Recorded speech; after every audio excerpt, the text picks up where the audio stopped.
자, 우리 영상으로 말씀 성경 본문을 보겠습니다. 이날은 준비일이다. 유대인들은 그 안식일이 큰 날인데 그 안식일의 시체들을 십자가에 굳이 빌라도에게 그들의 다리를 꺾어 시체를 치워달라 하니 군인들이 가서 예수를 함께 못 박힌 첫째 사람과 또 그 다른 사람의 다리 예수께 이르러서는 이미 죽으신 것을 보고 다리를 꺾지 아니하고 그중 한 군인이 창으로 옆구리를 찌르니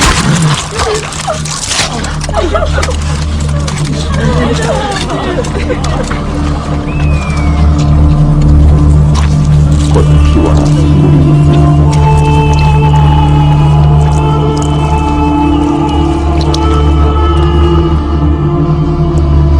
이를 본 자가 증언하였으니 그 증언이 참이라. 그가 자기 말하는 것이 참인 줄 알고 너희로 믿게 하려 함이니라. 이 일이 일어난 것은 그 뼈가 하나도 꺾이지 아니하리라. 한 성경을 응하게 하려 함이라. 또 다른 성경에 그들이 그 찌른 자를 보리라 하였느니라.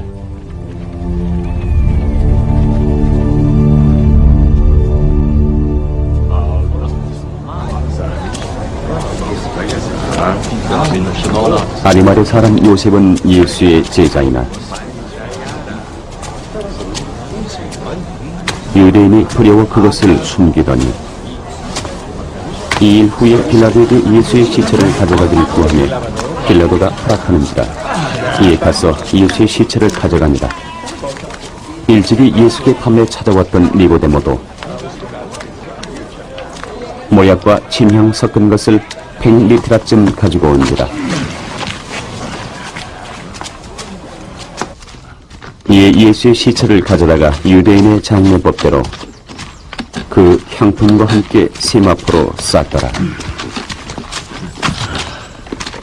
예수께서 십자가에 못 박히신 곳에 동산이 있고 동산 안에 아직 사람을 장사한 일이 없는 새 무덤이 있는지라. 이날은 유대인의 준비일이요 또 무덤이 가까운 곳으로 예수를 거기 두니라. 안식 후 첫날 일찍이 아직 어두울 때 막달라 마리아가 무덤에 와서 돌이 무덤에서 옮겨진 것을 보고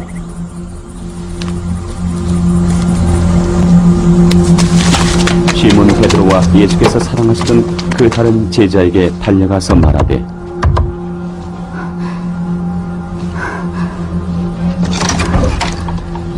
사람들이 주님을 무덤에서 가져다가 어디 두었는지 우리가 알지 못하겠어요. 베드로와 그 다른 제자가 나가서 무덤으로 갈새 둘이 같이 달음질하더니 그 다른 제자가 베드로보다 더 빨리 달려가서 먼저 무덤에 이르러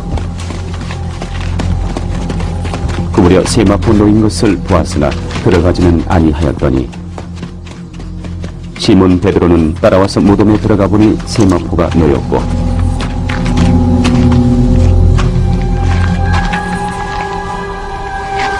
또 머리를 쌌던 수건은 세마포와 함께 놓이지 않고 딴 곳에 쌌던 대로 놓여 있더라. 그때야 무덤에 먼저 갔던 그 다른 제자도 들어가 보고 믿더라.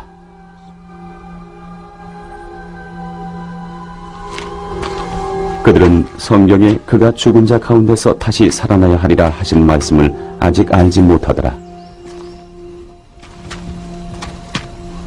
이에 두 제자가 자기들의 집으로 돌아가니라. 마리아는 무덤 밖에 서서 울고 있더니 울면서 구부려 무덤 안을 들여다보니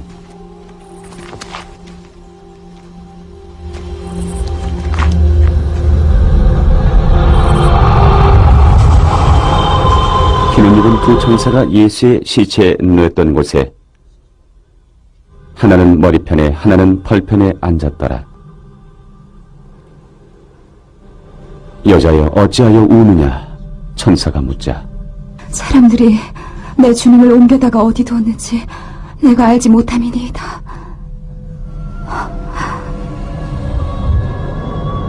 이 말을 하고 뒤로 돌이켜 예수께서 서 계신 것을 보았으나 예수이신 줄은 알지 못하더라. 여자여 어찌하여 우느냐? 누구를 찾고 있느냐? 하시니 마리아는 그가 동산직인 줄 알고 이르되 만일 당신이 옮겼거든 어디 두었는지 내게 이르소서. 그리하면 내가 가져가리이다.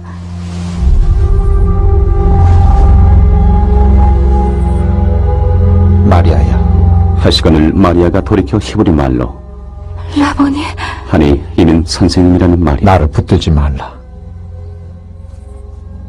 내가 아직 아버지께로 올라가지 아니하였노라. 너는 내 형제들에게 가서 이르되 내가 내 아버지 곧 너희 아버지 내 하나님 곧 너희 하나님께로 올라간다 하라.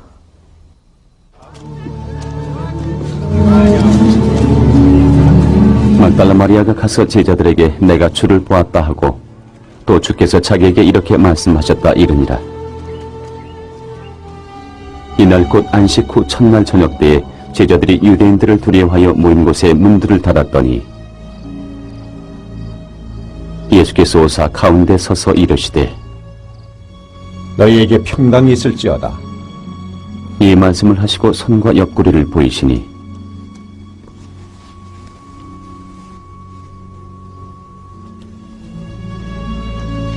제자들이 주를 보고 기뻐하더라.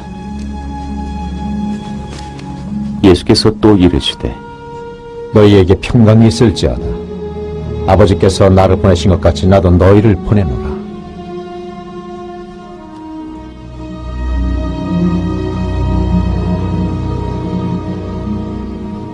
그들 향하사 숨을 내쉬며 이르시되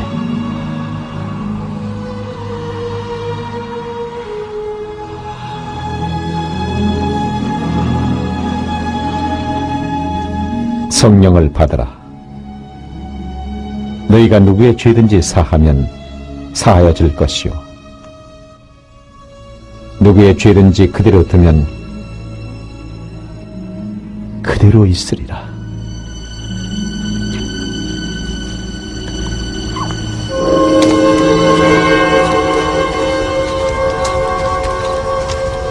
요한복음 강의 64번째 주님의 장사되심과 부활의 역사라는 제목으로 은혜를 나누겠습니다. 우리가 보았던 예수님의 죽음은 지금까지 이 세상에서 살았던 모든 사람 중에 없었던 가장 위대한 죽음이었습니다. 위대한 탄생이란 말은 들어봤습니다만 위대한 죽음이란 말은 들어본 적이 없는 것 같습니다. 예수님은 원하지 않는 죽음을 할 수 없이 병들어서나 큰 사고 나서 죽으신 것이 아닙니다. 여러 종교 지도자들 또 유대인들이 아우성치며 외쳤습니다. 예수님이 없이 하소서, 그래 십자가에 못 박으소서 하고 본디오 빌라도에게 재촉해서 꺼려하는 본디오 빌라도는 할 수 없이 예수님을 십자가에 못 박도록 그렇게 허가했습니다. 그래서 예수님은 그렇게 십자가에 못 박혀 죽으신 것입니다. 그렇지만 그것도 더 깊이 살펴보면 하나님이 허락하신 섭리하에서 그렇게 죽으신 것입니다.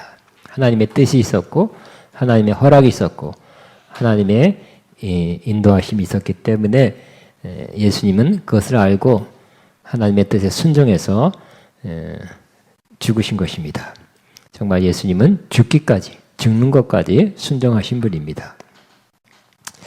예수님께서 죽기까지 이렇게 순종한 것은 예수님이 죽으심으로 많은 영혼을 구원코자 함이었습니다.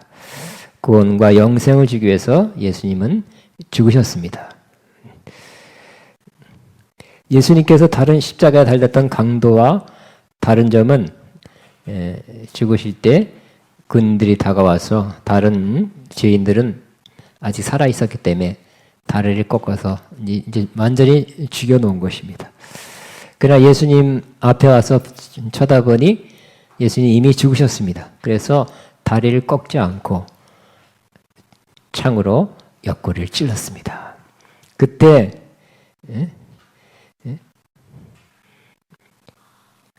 예수님의 옆구리에서 피와 물이 나왔다고 말씀합니다. 우리가 찬송가 494장 1절 보면 이런 찬양이 있습니다. 만세 반석 열리니 만세 반석 열리니 내가 들어갑니다. 장애 허리 상하여 물과 피를 흘린 것 내게 효험되어서 정결하게 하소서. 저도 이제 죽기 전에 이런 찬양 많이 해야 될 것 같습니다. 감사합니다 하면서 나를 정결하게 하신 주님, 이 땅을 떠나 더 좋은 곳으로 갑니다. 이것은 다 주님의 물과 피를 흘려서 그 은혜로 내가 천국에 들어갑니다. 이렇게 찬양하면서 가야 될 것 같습니다.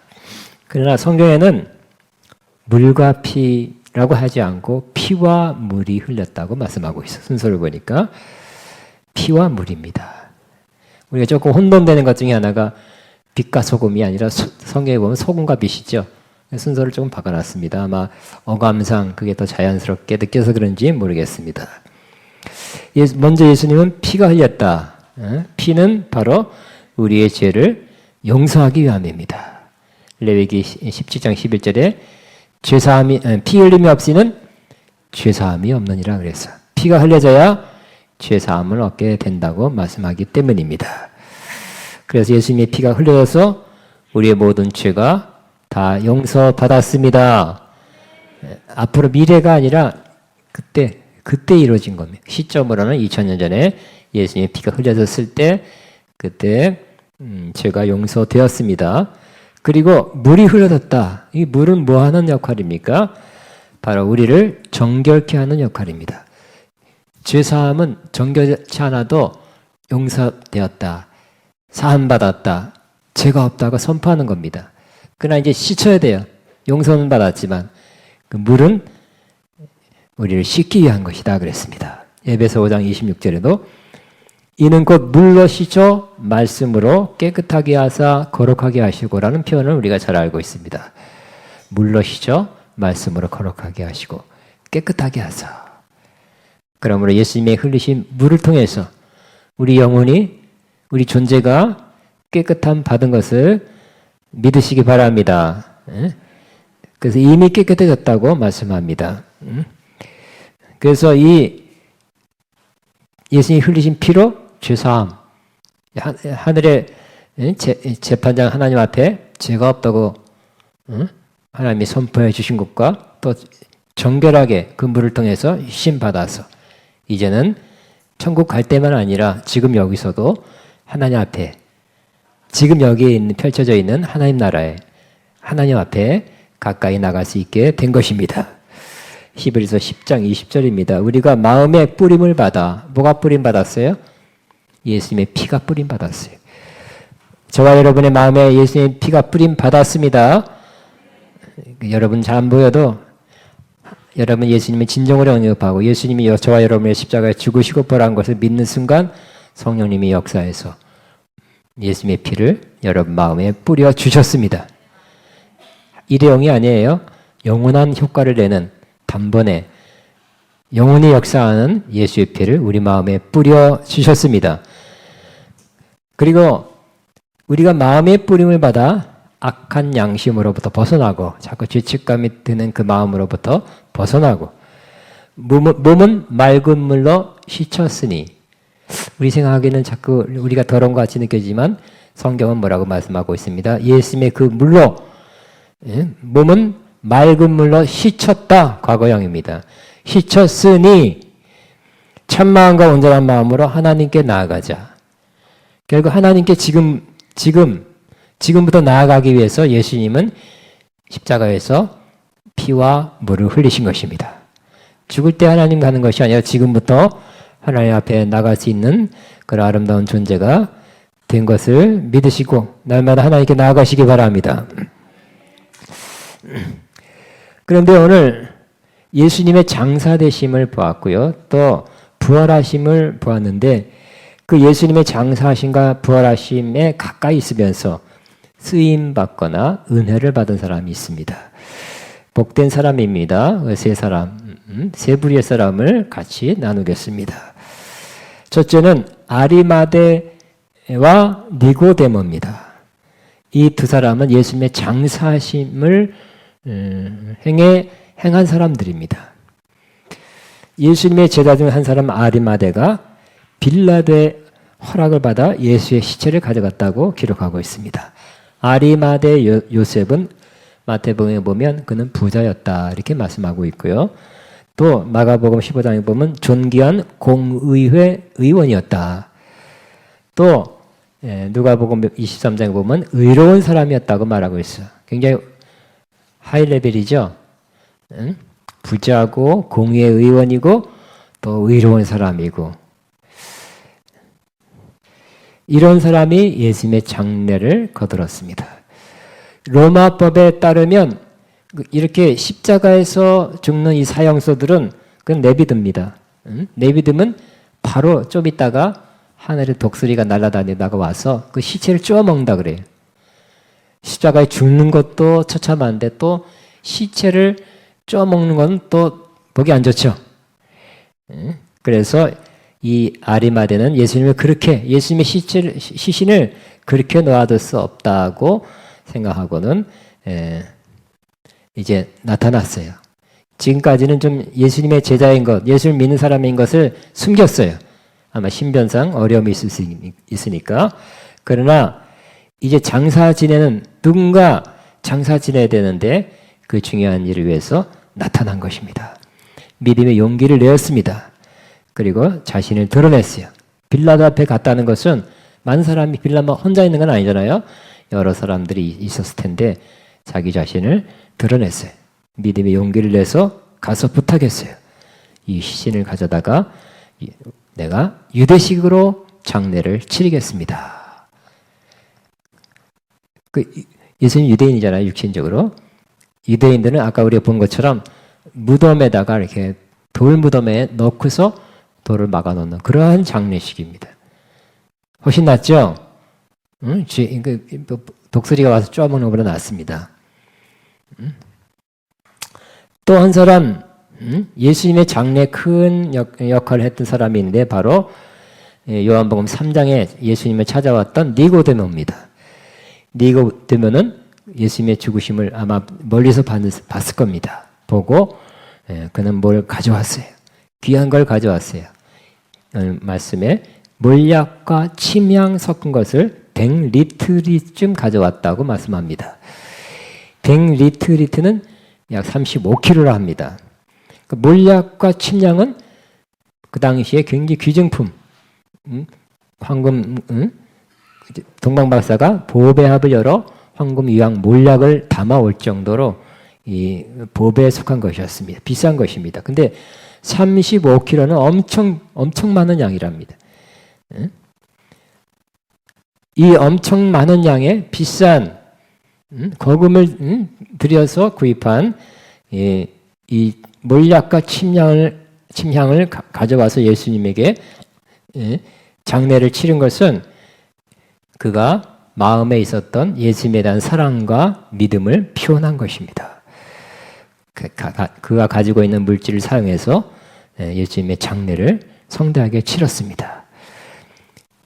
당시에 이 정도 양의 35kg 되는 이 침향과 몰약을 사용하는 것은 장례식 때 그 왕에게나 왕이 장례 치를 때 이렇게 이 정도 양을 쓴다고 합니다. 그러니까 니고데모는 성령의 인도하심, 감동하심 받은 것 같아요. 막 하나가 그냥 보통 사람들 조금 이렇게 하는 그런 게 아니라 많은 왕에 해당되는 그러한 침향과 몰약을 가져와서 예수님의 장례를 치러야지. 예수님은 왕이시니까 그랬던 것 같아요. 그래서 그는 믿음으로 성령의 감동을 받아 순종함으로 그가 가진 물질을 사용함으로 예수님의 왕되심을 나타내었습니다. 다시 한번 선포합니다. 예수님은 왕이십니다. 아멘. 그 왕을 왕으로 대접하는 거죠. 찬양할 때도 그냥 우리가 좋아서 부르는 게 아니라 왕 대신 주님을 찬양하는 것입니다. 높여드린 것입니다. 칭송하는 것입니다. 우리도 중요한 때에 이 두 사람처럼 우리 어떤 사람들 말 잘 드러나지 않아도 중요한 때는 이렇게 우리의 믿음을 드러내고 주님에 대한 사랑을 드러내고 또 우리에 있는 것으로 주님을 위해서 쓰임받는 그런 멋진 사람 되기를 바랍니다. 꼭 필요한 일에 나타나서 사용되는 그런 사람, 아리마대와 이 니고데모 같은 사람, 오늘날도 이런 사람이 필요합니다. 예수님께서 죽으셨음을 로마 군인들과 제자들이 확인하고는 시체를 가져다가 향료를 부어 세마포를 쌌다고 했습니다. 그리고 새 무덤에 넣었다 그랬습니다. 그리고 큰 바위 돌을 가져다가 막아 놨습니다. 그리고 돌아갔어요. 예수님은 죽으신 것이 확인됐기 때문에 장사 지난 바 되었습니다. 예수님의 육신적 생명이 완전히 끝이 난 것입니다. 끝이에요. 육신적인 삶이 끝, 생애가 끝입니다. 그런데 로마서 6장에는 이렇게 말씀하고 있습니다. 예수님이 죽으시고 장사되어서 끝이 났는데 그때 예수님이 죽으시고 장사될 때 예수님 홀로 죽으시고 장사된 것이 아니라고 말씀하고 있습니다. 예수님이 죽으실 때 우리도 그때 예수님과 함께 죽었다고 말씀하고 있어요. 그리고 예수님이 장사돼서 완전히 확인하고 끝냈는데 그때 우리도 장사됐다고 말씀하고 있습니다. 로마서 6장 4절부터 6절까지입니다. 그러므로 우리가 그의 죽으심과 합하는 세례를 받음으로 그와 함께 장사되었나니 우리가 그와 함께 장사됐다고 말씀하고 있고요. 또 그리스도를 죽은 자 가운데서 살리신 것 같이 우리가 또한 새 생명 가운데 행하게 하려 함이라. 예수님이 부활할 때 우리도 같이 부활해서 새 생명, 이전에 옛 생명은 없어졌어요? 끝냈어요. 죽었어요? 장사됐어요. 그리고 새 생명 가운데 행하게 하려 합니다. 고 말씀하고 있는 것입니다. 만일 우리가 그의 죽으심과 같은 모양으로 연합한 자가 되었으면 또한 그의 부활과 같은 모양으로 부활에 연합한 자가 될 것이다. 고 말씀하고 있습니다. 그 다음에 두 번째 인물은 막달라 마리아입니다. 막달라 마리아는 예수님의 장사되심과 부활에 가까이서 목격한 여인이에요. 이 막달라 마리아는 과거를 보면 별로 정말 아마 과거가 부끄러운 사람이었을 것입니다. 한때 그는 7 귀신이 들렸다고 기록하고 있습니다. 성경에 여러 군데 7 귀신 들렸던 막달라 마리아.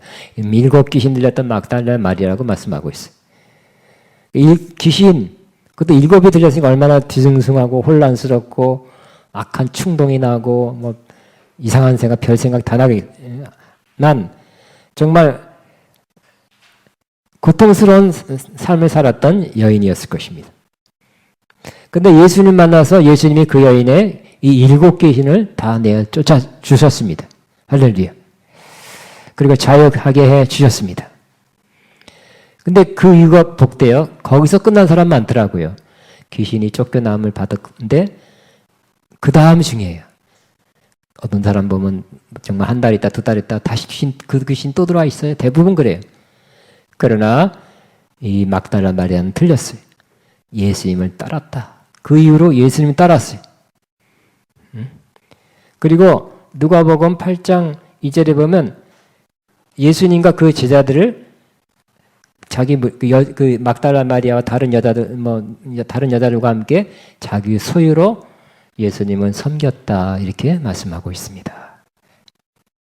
귀한 일입니다. 아름다운 일입니다. 그리고 이 여인은 굉장히 신실해요. 예수님이 죽으실 때 가장 가까이 간 사람, 십자가 밑에 간 사람 몇 사람 중에 하나가 바로 막달라 마리아이고, 그리고 아직 깜깜할 때 예수님 그 장례 그 중간에 향료를 넣는 그 일을 위해서 컴컴한 밤을 뚫고 예수님 무덤에 찾아간 사람이 바로 막달라 마리아입니다. 그는 굉장히 변했죠. 굉장히 변해서 정말 아름다운 사람으로 예수님을 끝까지 위험해도 끝까지 따라가고 부활할지도 그리 덜 믿은 건 아닌 것 같아요. 그러나 어쨌든 최선을 다해서 아직 밝지 않을 때 가서 예수님의 장례 절차의 한 부분을 감당하려고 갔던 여인이 바로 막달라 마리아입니다. 바로 이 막달라 마리아만 간 게 아닌 것이 다른 성경에 보면 마태복음 또 마가복음 보면 이 막달라 마리아만 가지 않고 뭐 야고보의 어머니 마리아다, 살로메 이런 사람 같이 갔다고 여자가 혼자 갔을 리가 없겠죠. 몇 명의 여자들과 함께 갔어요. 다른 성경에 나오고 있어요. 그러나 이 요한복음에서는 막달라 마리아의 이름만 나옵니다. 이 막달라 마리아가 그렇게 중요한 것 같아요. 막달라 마리아를 말하자면 스포트라이트, 주인공처럼 이렇게 비춰주는 거예요. 왜냐하면 막달라 마리아가 중요하기 때문에, 아름답기 때문에, 정말 변하여 새 사람 된 가장 좋은 예기 때문에, 예수님에 대한 그런 충성, 신실함, 사랑을 표현한 여자이기 때문에 이 장면에서 분명히 주인공 될 만한 여인 같습니다. 막달라 마리아 이름만 나와요.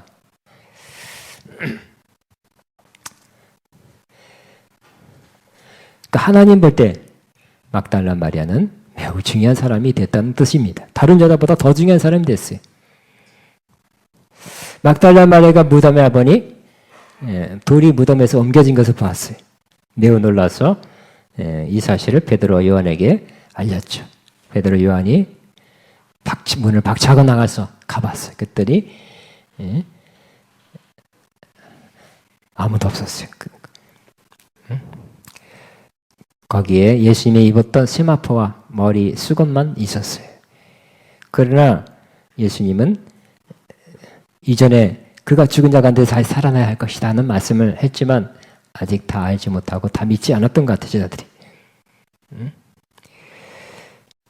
또 시편에 있는 이 말씀을 다 믿지 않았어요. 그들은 부활하신 예수님을 직접 만나지 못했기 때문에 믿음을 가질 수가 없었어요. 우리도 그렇습니다. 예수님을 직접 만나야 됩니다. 우리는 진짜 형상으로 만나는 사도 바울이나 마리아처럼 이렇게 만나지 않더라도 말씀을 통해서 예수님을 꼭 만나게 되시기 바랍니다. 예수님에 대해서 들었습니다의 차원을 넘어서 예수님을 말씀 보는 가운데, 말씀 듣는 가운데 만났습니다. 부활하신 예수님을 만났습니다. 할 때 우리도 부활의 증인이 되는 것입니다. 막달라 마리가 무덤 밖에서 울다가 무덤 안을 들여다보니 거기 흰옷 입은 두 천사가 있었습니다. 천사들이 물었습니다. 여자여 어찌하여 울며 누구를 찾느냐. 그녀는 그 천사가 동산직인 줄 알았다 했습니다. 그가 막달라 마리아가 말하기를 당신이 그를 옮겨 놓았건을 어디다 두었는지 말해주세요. 내가 그를 모셔가겠습니다. 의리가 있죠? 끝까지 모셔가겠대요. 그때 예수님께서 뭐하듯이 마리아야 하고 불렀습니다. 마리아는 돌아서 라보니 선생님 하고 대답했습니다. 그리고 예수님 만난 다음에 바로 제자리 있는 곳에 갔죠. 내가 주를 만났습니다.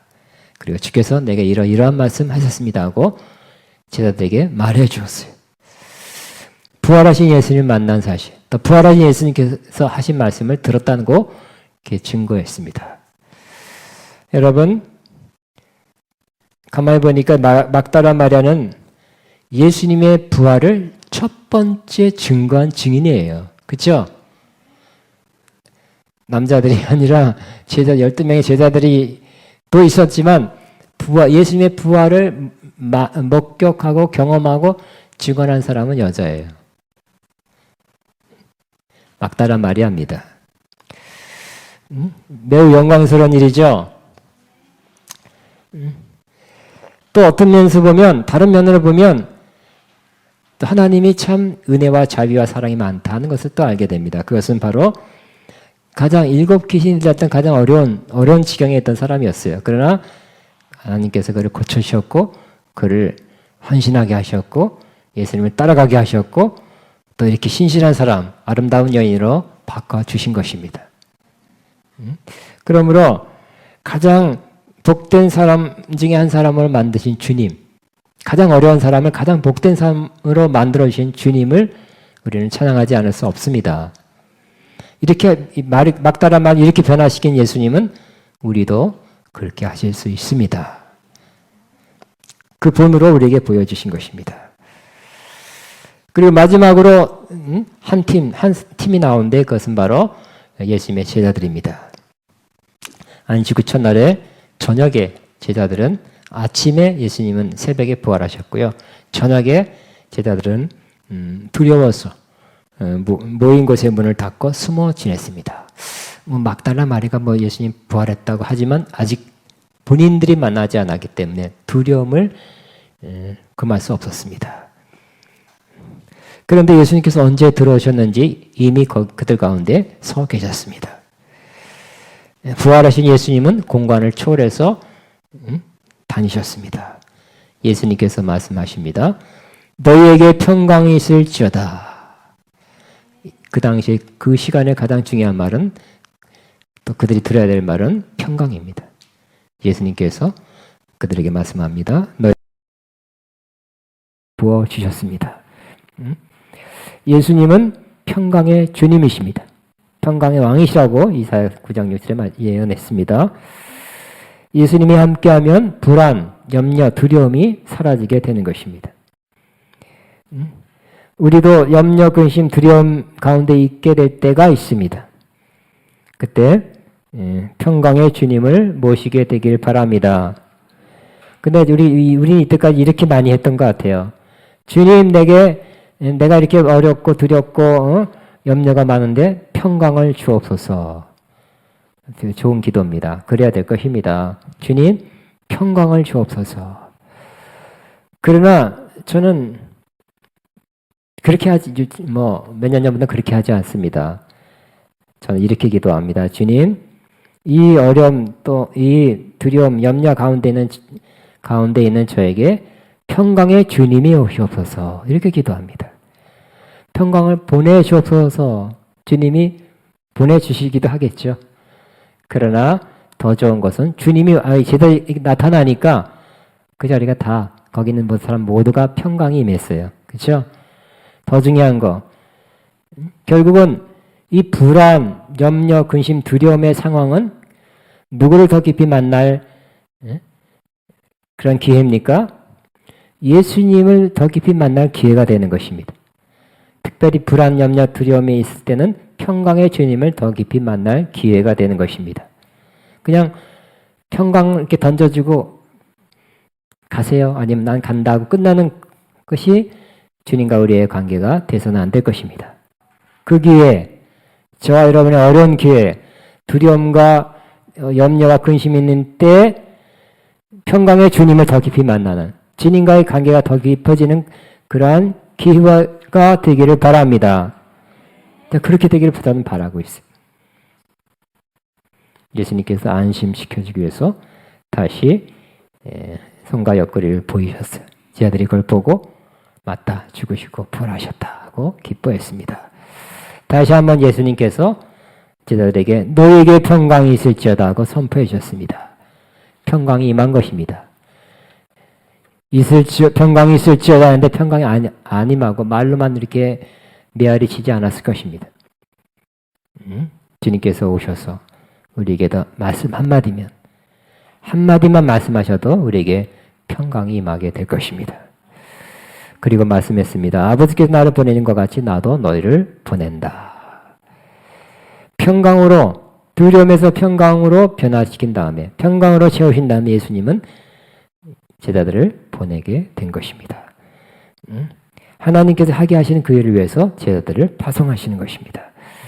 그리고 제자를 향해서 숨을 내쉬면서 성령을 받으라 그랬습니다.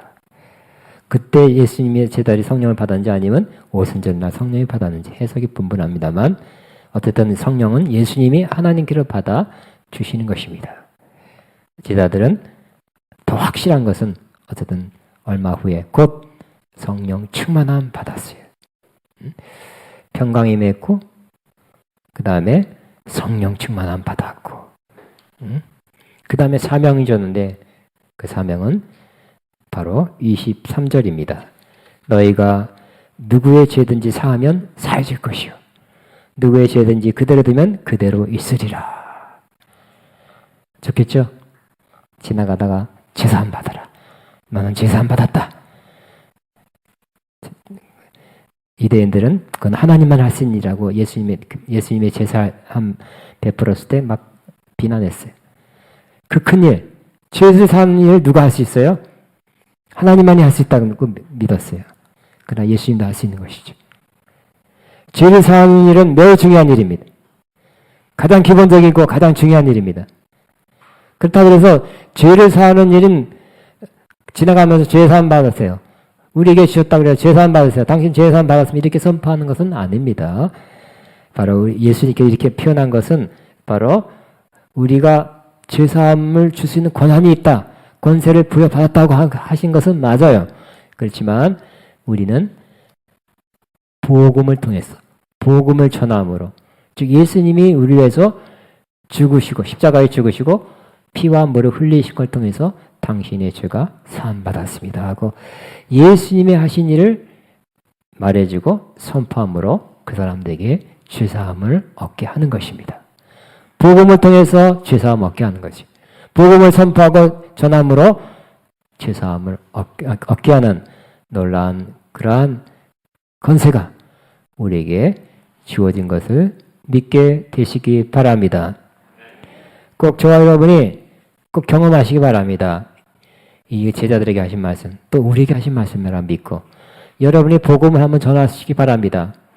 몇 달 내로 여러분이 복음을 전해서 정말 복음을 전환받은 사람이 눈물을 흘리면서 나는 당신의 말씀, 당신이 전한 복음을 듣고 죄사함 받았습니다 하고 그렇게 감사하는, 그렇게 고백하는 일이 꼭 있게 되기를 바랍니다. 하나님은 사람들에게 죄사함 하시는 일을 그 역할을 이 땅에서 하나님이 직접 하지도 않으시네요. 그리고 정말 멋진 천사를 보내서 그렇게 하지도 않고 하나님은 우리를 통해서 죄사함을 얻게 하는 복음을 전하게 하십니다. 이 일에 꼭 쓰임받게 되어 있고요.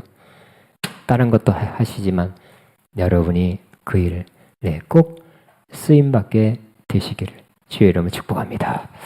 우리 다 같이 한번 오늘 말씀을 생각하면서 오늘 예수님의 장사되심, 죽으심 장사되심, 부활하심을 통해서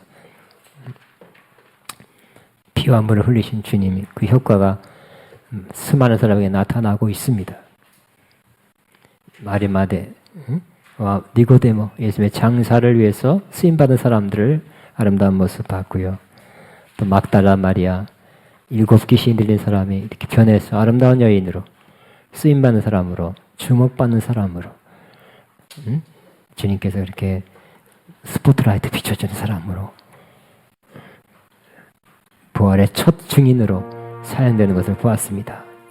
그 제자들 예수님이 오시자 평강을 얻고 사명을 받고 성령 충만해서 죄사함 복음을 들고 나가는 직전에 이런 모습 봤는데 오늘 이 모습이 우리의 모습 되게 앞서서 다 같이 기도합니다. 주여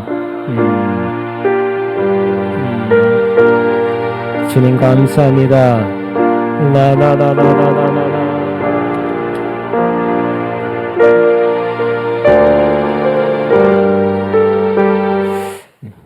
시작됐네. 우리 주님의 은혜가 찬양하고 직도로 마칩니다.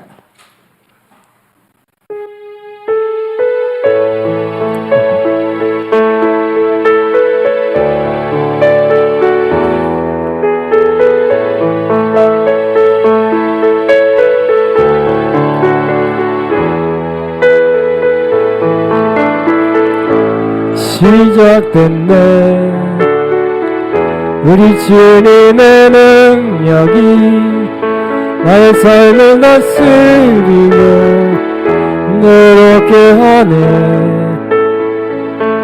자유하네. 죄와 사망으로부터 나의 삶은 변하거나 충만하네. 은혜로다 주의 은혜 한량없는 주의 은혜 은혜로다 주의 은혜 변함없는 신실하신 주의 은혜.